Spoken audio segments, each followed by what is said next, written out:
This is Afroeconomics with J.B. Bryan. Afroeconomics is a strategic financial management program designed for the advancement of Black wealth in America and abroad.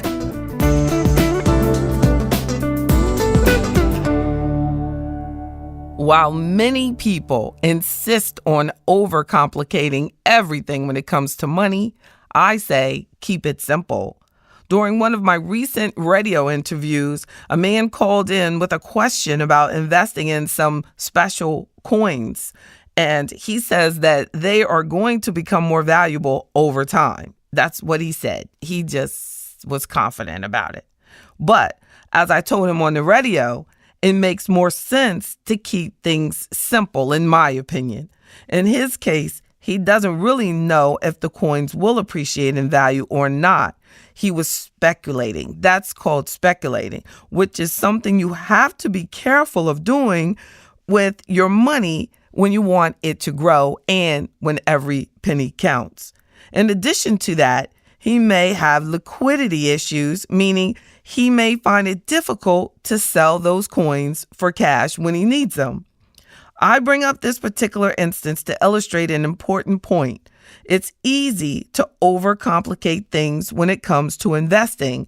Just think of all of the options and possibilities that we have out there. There are millions, but simplicity to me is a much better way to go. I encourage investments that you can understand and you can explain to your friends and your family, that you can articulate what you're investing in fully, that you can buy and sell easily and quickly when you need the money, and investments that you can make a habitual part of your life. Let me tell you what I told the brother on the radio.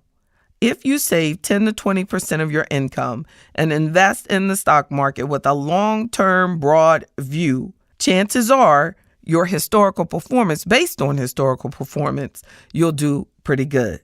And that's keeping it simple. Now, you should do your research, of course, before buying anything, any company, any coin, anything. Make sure you research your investments thoroughly. When I say research, I mean, look at the historical performance. Look at what the cost will be to invest. Look at the liquidity, how quickly you can get to your money. Look at the fees to purchase or to sell. I often encourage people to invest where they're already spending their money. What companies do you find in your debit account, in your checking account? Where are you spending your money every month? That's simple. In other words, buy stocks, buy shares of ownership in companies whose products or services you already buy. Keep it simple. Beware of investments that promise huge, fast profits. There's a chance it's not a legitimate investment. I say, if it sounds too good to be true, it generally is. It is.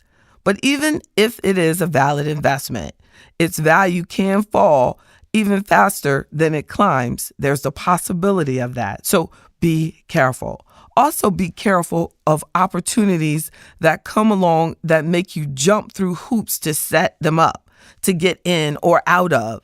And if you can't understand exactly where your money is going, think twice. No, think 3 times, maybe 4, before handing over your money to that particular investment. Let me say it again. Keep it simple and never hesitate to speak to a licensed financial professional about help with your financial decisions and investments. And if it sounds too good to be true, ask for help. Speak with a licensed financial professional. That's Afroeconomics, and I'm J.B. Bryan. #Afroeconomics. Today's podcast was powered by J.B. Bryan Financial Group, a registered investment advisory firm and the home of Afroeconomics in Virginia, Maryland, Washington, D.C., and New York. Don't forget to subscribe to Afroeconomics with J.B. Bryan on iTunes, Google Play, SoundCloud, Stitcher, and any other podcast directory. If you like what you hear, leave me a 5-star review. I'm JB Bryan, and that's Afroeconomics at AURN.com.